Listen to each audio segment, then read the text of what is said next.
Dr Frans Cronje is a political scientist and chairman of the board of directors of the Social Research Foundation. Also a great favorite amongst the BizNews community. He is going to be presenting a keynote at the BizNews conference in March from the 12th to the 14th. So today we're going to get an update on all the major issues that have been going on. Frans, I saw you had an interview with Hague FM, which was extremely well listened to.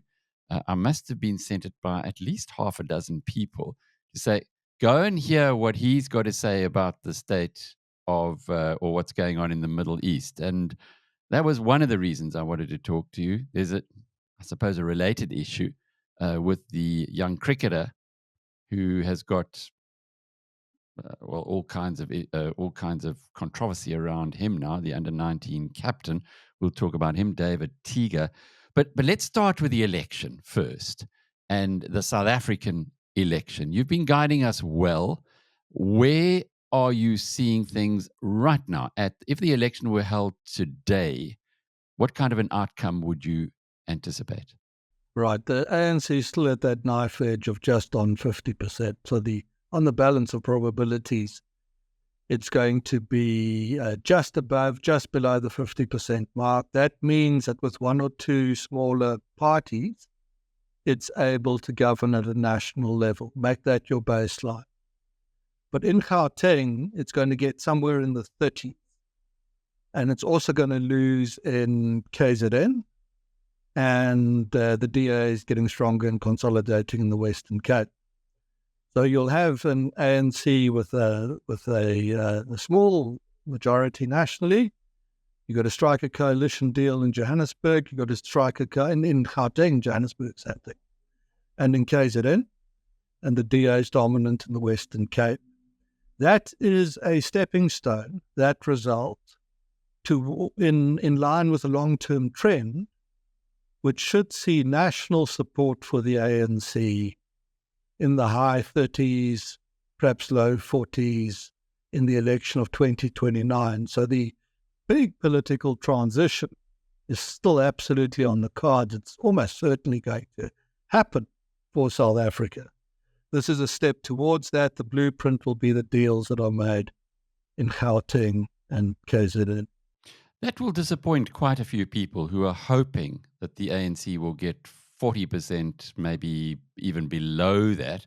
And some of the opposition politicians are outspoken on this subject. Why is it that your reading is more optimistic for the ANC than many others? Well, I think it's optimistic for the ANC. I think it's catastrophic for the ANC. It used to be a colossus.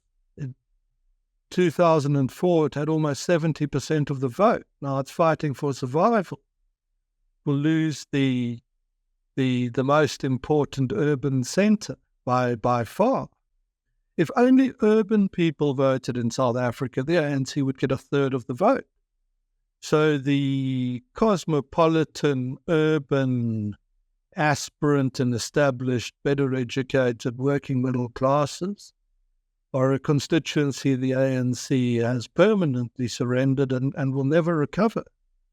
And given that it was only 10 years ago or so that it was still thinking of aspiring to 60% majorities, I think the country is changing very, very quickly, and that is a good thing. We're in the minority of, if you think historically, emerging markets, certainly post-colonial African societies, that when they got into serious economic and living standards trouble, had the clear option of changing the administration in charge peacefully.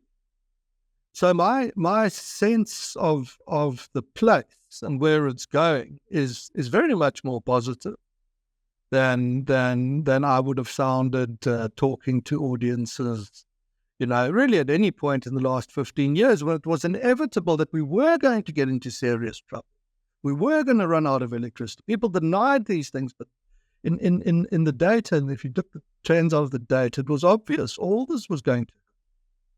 And in the same way, to me now, it's not obvious, but on the balance of probabilities, the likely outcome is that we find our way to a more centrist coalition government towards the end of this decade. Now, that might not be an amazing government. Pretoria is not going to swoop in and lead us to greatness, turn us into the Singapore of Africa. But what it means is that we're likely to remain a fairly free society, one in which you can, to a great extent, take whatever measures you wish to create a community, a living standards, a business for yourself that allows you to maintain a relatively high standard of living where you have the requisite education. It means the society is not on the brink of collapse or catastrophe or about to fall off the cliff. I think that you hear that, the doom view. I think it is very much less likely that will happen to us than by relative standards, very much more upside option, which I've set out now over here and other places for the last 2 years or so. So it's all relative, it's all perspective. There are, however, lots of new political parties which are hoping to get decent slices. Gayton McKenzie is very excited about his chances. Herman Mashaba as well. Songezo Zibi with Rise Mzansi is getting quite a bit of talk. What is your view on those entrants? I mean, my view is we poll regularly and in a serious way, and what those numbers reveal is Songezo's at about 0. Gayton's not doing terribly well. He says I'm completely wrong, which obviously entitled to say it, and so on. It could be wrong. Misi Maimane, very, very slow. Herman Mashaba, far off the potential that he had when he first hit the scene. He's probably aspired to 3%, 4%. He also says that's wrong, and that's fine. So the smaller newcomers are, they're important if you think the ANC is just on that 50% knife edge. 1% of that election makes you potentially influential kingmaker, whether it's in a province or at a national level. But I think the hype about the smaller parties is overstated. We've seen relatively strong growth in the Democratic Alliance. It's consolidating an important constituency, which is that same urban, cosmopolitan, aspirant and established middle-class voter market, and it will take that to any future coalition negotiation. So, and the EFF chaps, they in the polls struggle to break north of 11, 12, 13%. On a really good day, perhaps you can take them to 15 or so. But relative to the amount of poverty and just general horror of living standards in South Africa's poor communities, this radical far left party with its brilliant marketing gets, in the relative sense, little traction, which is again the comment that the populists, which I've made on this show often and elsewhere, South African public opinion is on balance very centrist and very moderate. Now, when I do this thing where people say the country's terrible, I say, just think through what you mean by that. It's changing basically democratically. We're not shooting at each other. Our politicians argue, fight with each other, can be shambolic. But it's not violent, it's not Gaza or Zimbabwe. Secondly, public opinion is not crazed, radical extreme. It's actually centrist, moderate, and as long as that remains the case, not guaranteed, it will always be so, then that democratic change process in time gets you to that moderate centrist coalition government, which, to qualify that again, doesn't mean that now in Pretoria there's an administration that's going to fix everything. But it does mean that the odds are there that you will be free to continue, and as far as you can, you'll have to appropriate more of the functions of the state onto yourself, as many communities already do, very successfully often. Be able to maintain a standard of living here that is competitive if you're in the middle classes with, if you the cost of living, all of that, tiny little apartment in London, it will remain a very competitive place for much of South Africa's relatively prosperous middle classes. Such an interesting perspective that you provide. And it really is, if you step back and look at the scale of history, or the sweep of history, rather, you do see that, certainly in politics, seismic changes are far, far smaller than some people might want to happen. The Middle East, though, is something that is really occupying global minds, and we're right in the middle of it in South Africa. I've listened to your High FM interview. You've got some very strong views about South Africa's court action in The Hague. And the point that kind of the penny that dropped with me, which I hadn't considered before, is that we have a ruling political party that has perfected state capture within the society. You suggested that this could be state capture just in another form. Unpack that for us. Well, that's a track record. A senior colleague of mine last night was very useful, as I thought, what could I tell Alec that he knew? What could it be? In the 1990s, the ANC approached the Indonesians, then under Suharto, who was a real thug, and said, if you give us a lot of money, we will soft soap your kleptocratic authoritarian regime. And it appears as if $60 million changed hands that were used for party funding purposes. After that, the Taiwanese were approached and were told, listen, we'll delay our de-recognition of you if you send us money. The figures mentioned that $20 million was asked for, less than that was later paid. Sani Abacha in Nigeria leased the South African foreign policy infrastructure for diplomatic favors, to make what he was up to in Nigeria not look quite as bad as it was. The ANC set off to Iraq in the run-up to the American invasion and took money in order again to lease out the foreign policy infrastructure. This was before the era of state capture. It's astonishing how ignorant many people who voice views on things are of information in the public domain. This isn't concealed anywhere. It's information in the public domain. So the track record is there. And I mean, I've listed some of the examples. There are others. Millions of dollars, sometimes stashed into bags, flown out for South Africa to, stand up for whoever it is and on international fora. So I mean, one of the questions you can put in reverse is are you saying that has all stopped, and that at this moment the actions are purely honourable?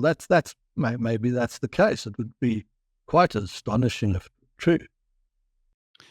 Overlay that with the financial problems that the ANC has had, and those have disappeared, coincidentally, with the court action. And I guess it's a very compelling argument that, as you say, leasing the country's international voice. But how strong is that voice now? How credible is that voice if the international community is surely aware of this? Well, it's weakening, certainly. But, if you, at the time, if you were the Indonesians, or even at the time of the Iraq War, you were probably getting more bang for your buck. But I think increasingly, I think the ANC makes, in some respects, a strategic mistake here. Part of it's very, very clever and well thought out sort of strategic thinking is you must only advance your revolutionary objectives when you meet with little resistance. And the reason is that you need to lull your adversary into a false sense of security or belief that your motivations are genuine, whatever the case may be. I think the ANC has moved so firmly of late in many foreign policy positions, and that might be the lavish praise of China, it might be the associations with Russia, and again on the Ukraine war, as I think I've done on this show too, I'm slightly more sympathetic to the ANC's view than many other people.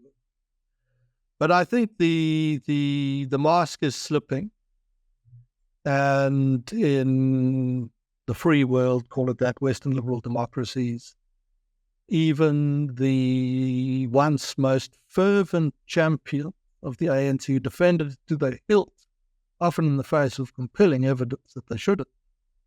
I think even those are starting to break now and starting to box the South African government into a category of countries that you wouldn't describe as fundamentally free and open liberal democracies. And for that, I think in the fullness of time, the ANC will pay a heavy price, because you can depend on the non-free world to a certain extent, but you mustn't delude yourself in thinking that if you're down and out, that China or whatever is going to be generous in what it offers you. It's going to take advantage of your weakness, grind you away. You also have the problem in being the ANC that you don't have a highly efficient civil service.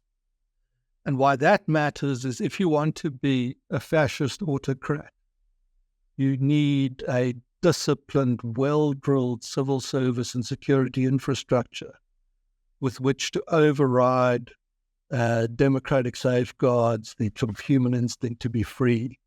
They don't have that. So the risk for the ANC is that in some of its recent associations, it's simply accelerating the process we started this conversation with, of seeing its support slip away as that terribly important South African cosmopolitan, urban, aspirant, middle-class, multiracial constituency. All these steps begins to see that this isn't this isn't worth fighting for, and the ANC slips away. And I just last point on that slipping away on this, very vulnerable on its support for Hamas with black conservative Christians, which are a major constituency. And the reason for that is across Southern Africa, the sweeping wave of Salafi jihadism that arose from the displacement of ISIS out of the Middle East. And I mean, these are groups who burn churches, great numbers every year, sometimes with a congregation inside, behead Christians. It's only a matter of time before that constituency, the conservative black Christian constituency in South Africa, begins to realize what's happening in the rest of the continent. They're currently totally ignorant. When they begin to realize that, they're going to connect the dots, and they're going to say, but aren't these guys that our government sort of goes to bat for, to use the cricket analogy and introduce the next section of this show, aren't these the same guys that are kind of behind the killing of Christians in Africa? And the political price, the electoral price the ANC is going to pay when that realization plays off, it's going to be immense. Second level thinking, when many are not applying even first level thinking at the moment. I thank you for unpacking all of that. Let's close off with the David Teeger issue. Here's a young 19-year-old boy who is clearly a very talented cricketer. He's the captain of the South African under-19 team, but no longer, because of threats that the Cricket World Cup for under-19s is going to be disrupted. He is Jewish, and that's the reason that's been given. Now, Cricket South Africa has been through a rough time. It appeared to be getting its act together of late, but seems to have really made a terrible misstep here. How are you reading all of this? Well, there's a pattern in cricket that the cricket board is more interested in being a political activist organisation than worrying about hitting a ball around a park. And this is pure Jew hatred, anti-Semitism, and the wish to make the statement that a Jew with a strong opinion will not be tolerated and will make a national example, international example of that person. Might be from an administration perspective, sports administration, the most disgraceful act of racism and discrimination since 1994.